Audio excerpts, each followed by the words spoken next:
Assalamualaikum warahmatullahi wabarakatuh. Tabi pun sahabat channel Eka Vendiaspara Minak Muwari Sunini bertemu lagi dalam acara cerita Sekala. Kali ini kita akan melanjutkan bab ketiga tentang Buai Tumi. M. Harya Ramdhani, perempuan penunggang harimau, terbit di tahun 2011. Novel ini harganya Rp80.000, ini belum ongkos kirim. Merah Delima Bang Ahmad 60.000, ini karya pun M. Harya Ramdhani juga. Kemudian ada Sihir Lelaki Gunung, ini harganya 70.000. Kemudian yang baru-baru ini adalah Kitab Pernong, 75.000. Semua buku-buku ini adalah karya dari Pun M. Harya Ramdhani dan bisa kalian pesan semua atau kalian beli di Homestay Piknik Liwa atau di Cikwo Cafe Liwa.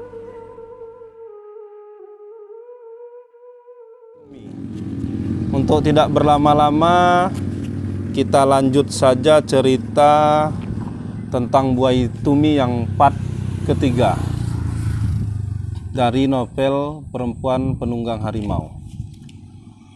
Engkau kemenakanku, Nabohanda. Sejak kecil kau kudidik menjadi prajurit yang kelak dapat membanggakan leluhur kita. Sejak dirimu masih kanak-kanak, telah kuangankan engkau sebagai pengganti rincang kendatu suatu hari nanti. Beginikah caramu membuktikan abdimu? Mengawal pun beliaumu sendiri kau tidak mampu. Kusangsikan kau mampu menjadi panglima bala tentara skala berat dengan ribuan prajurit. Amarah Sekeromong kembali mengguntur dari dalam lamban dalam skala berat. Lebih menakutkan dibanding murkanya tatkala melihat menang bertangkal tidak berbuat sesuatu pun untuk menangkap seperdu. Beribu ampun si Kindua pohonkan kepada Ina Dalom Ratu. Si Kindua menerima semua kesalahan ini dengan lapang dada. Si Kindua mengaku lalai menjalankan tugas ini. Tidak terfikirkan oleh si Kindua bahwa bahaya mengintai pun beliau Pangeran Kekuk Suwi. Nabohanda tidak berani mendongakkan kepala barang sekejap. Ia sungguh khawatir akan mengalami nasib seperti wakil Panglima menang bertangkal yang dipecat Sekeromong karena gagal menangkap seperdu 2 hari yang lalu. Apakah engkau belum mendengar bahwa sebuah gerakan terkutuk telah muncul akhir-akhir ini? Gerakan itu mencoba menjatuhkanku dari pepadun ini. Sekeromong meradang seraya menunjuk singgasananya. Mereka berhasil menghasut beberapa hamba di perkampungan hamba sahaya di Bahwai dan Hau Kunjal. Apakah kau tidak mendapat berita dari mata-mata kerajaan mengenai hal ini, anakku? Mohon ampun, Ina Dalom si Kindua sama sekali belum mendengar warta itu. Beberapa mata-mata kerajaan yang turut dalam pengawalan pun beliau Pangeran Kekuk Suwi tak berkata apapun kepada si Kindua. Engkau seharusnya bertanya kepada mereka. Bodoh! Makian Sekeromong tidak tertahan lagi. Mereka terbunuh pada penyergapan dengan tengah hari tadi. Ina Dalom Ratu. Apa? Panggil pemimpin kesatuan mata-mata kerajaan. Suara Sekeromong terdengar melengking. Tidak lama kemudian lelaki yang disebut sebagai pemimpin mata-mata kerajaan tergopoh-gopoh menghadap pun beliau Ratu Sekeromong. Si Kindua menghadap pun beliau Ratu. Lelaki itu menunggu perintah.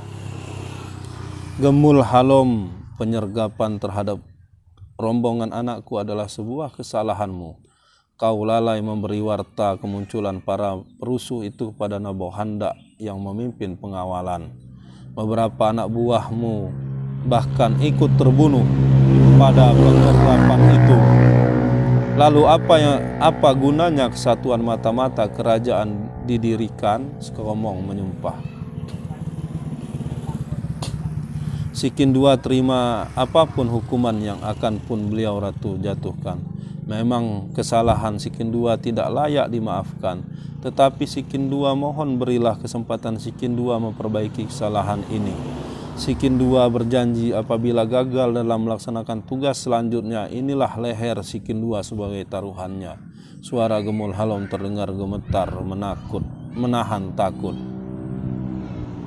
Setelah menang Betangkar kupecat sebagai wakil Panglima Skalabra. Kusadari itulah awal kegagalanku memilih pembantu.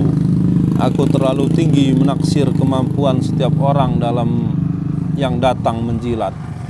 Sementara apabila Skalabra akan kehilangan orang-orang terbaiknya, hal itu justru akan menguntungkan gerombolan perusuh itu. Sekarang juga aku perintahkan kepadamu, Gemul Halom, sebarkan mata-mata ke seluruh wilayah Skalabra hingga wilayah Pekon terjauh. Cari sampai dapat para pengecut yang membokong rombongan putraku tadi siang. Dan kau Nabokanda, siapkan penyerbuan ke Pekon budak di Hau Kunjel. Aku tidak yakin jika tidak ada satupun di antara mereka yang tidak terlibat kerusuhan itu. Si Kindua laksanakan titah pun beliau ratu. Keduanya menjawab bersamaan dan berjalan mundur meninggalkan junjungan mereka. Di dalam bilik pepadun, Sekomong mengelus pepadunnya. Ia seorang diri di sana. Para pengawal telah diusirnya tidak lama setelah kepergian Gemul Halom dan Nabokanda. Mereka telah tiba. Lelaki durjana dari utara telah datang, persis seperti ramalan para tuyuk dalom dahulu. Suatu hari di akhir musim penghujan, 114 tahun setelah Puyang Dalom Sri Haridewa memindahkan ibu negeri Skalabra dari Kenali ke Bunuk Tenuar, akan datang segerombolan lelaki yang akan meruntuhkan pokok suci Melasa Kepampang. Mereka akan menjungkirkan kehormatan para dewa. Mereka mempermalukan para dewa di depan hambanya sendiri. Inikah akhir riwayat Skalabra? Wahai dewa dan leluhur penghuni Kahyangan dan Gunung Pesagi, tolonglah si Kindua mengusir kaum perusuh dari utara. Si Kindua tak rela ini terjadi, sama sekali tak rela wahai dewata dan para puyang. Sekomong bergumam pedih diiringi air mata menetes menggenang kedua lesung pipinya nan mempesona. Ia tak ikhlas telah dilahirkan pada zaman yang salah. Ia tantang nujum leluhur yang menyebutnya sebagai ratu terakhir Skalabra. Kabut pekat memeluk mesra ibu negeri Bunuk Tenuan. Sepekat hati Sekomong yang perlahan-lahan mulai diterpa nestapa. Pun beliau Pangeran Kekuk Suwi dipanggil menghadap Ibunda Ratu. Prajurit jaga datang tergopoh-gopoh menghampiri kamar tidur Kekuk Suwi. Kekuk Suwi tidak menjawab. Ia mematung dalam gelisah nan kekal. Sejak semalam ia tidak sekejap pun sanggup pejamkan mata. Dosa abadi membiarkan kekasih hatinya mati sia-sia, terus menghantuinya setiap saat. Pun beliau Pangeran Kekuk Suwi dipanggil menghadap Ibunda Ratu. Prajurit jaga mengulang perintah Sekomong. Tidak ada jawaban dari dalam bilik. Sang Pangeran Kekuk Suwi tetap bersikukuh dengan ketidakpedulian. Apakah pun beliau sakit, si Kindua akan memanggil tabib dan menyuruh pelayan mengantar makanan dan segala kebutuhan pun beliau. Si prajurit bertanya dengan nada khawatir. Aku sehat-sehat saja, babi. Enyah kau dari sini, katakan kepada Ibunda Ratu. Aku akan menghadapi beliau satu tabuh canang lagi, bentak Kekuk Suwi. Didamprat dengan kata-kata kasar, prajurit jaga menjadi pucat. Si Kindua pun beliau, katanya, dan berlari meninggalkan kamar. 1 tabuh canang kemudian Kekuk Suwi menghadap Sekeromong di balai pepadun. Sembah sujud Ananda kehadapan yang mulia Ibunda Ratu Junjungan Skala Berak. Kekuk Suwi menjura hormat kepada ibunya, kemudian duduk bersila tak jauh dari pepadun sang ratu. Ibunda Ratu memanggil si kedua. Ananda siap mendengar titah Ibunda Ratu. Ratu Sekeromong melangkah perlahan menghampiri putra kesayangannya. Dilihatnya pangeran mudanya duduk membisu dengan mata masih terlihat bengkak bertanda sisa tangis semalam. Pangeranku, matamu sembab, lelaki tidak dibenarkan menangis. Pantang bagi seorang putra mahkota membiarkan pipinya dikotori air mata. Belayan tangan Sekeromong mengusap kepala putra kesayangannya itu. Sungguh memalukan dan sia-sia air matamu ditumpahkan jika penyebabnya adalah perempuan pekon itu. Ia tidak pantas untukmu, pangeranku. Mengapa hendak kau didustakan kastamu sendiri?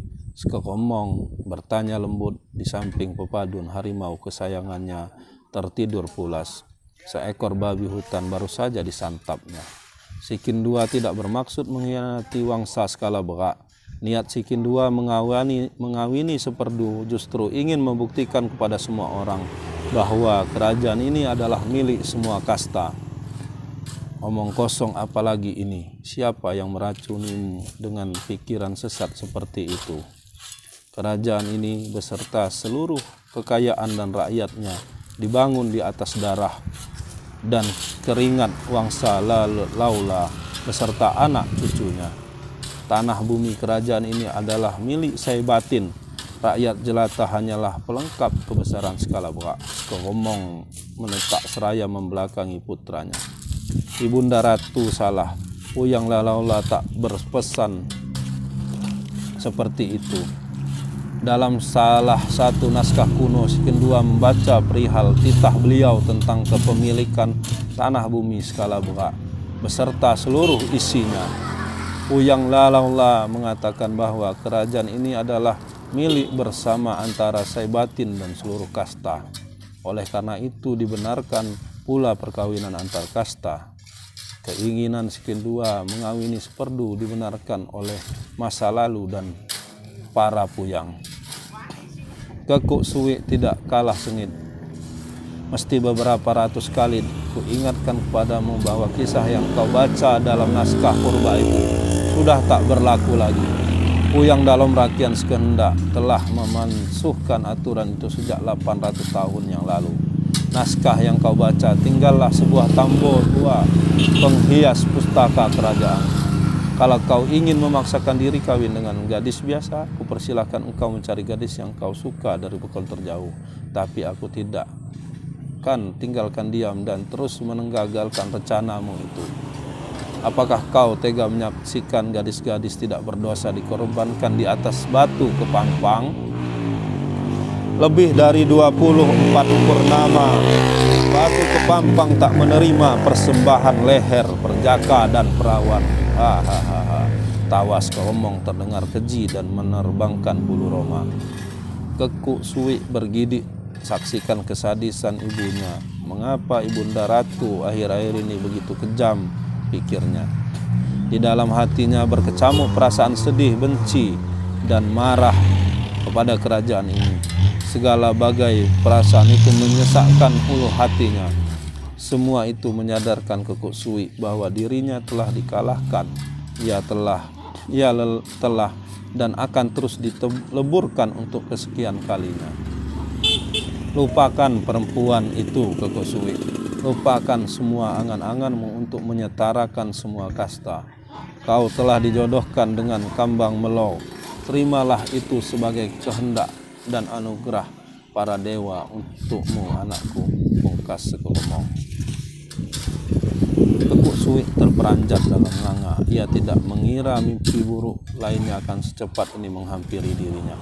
Baru saja ia menyaksikan kekasih hatinya dimatikan secara paksa oleh kekuasaan ibunya yang pongah.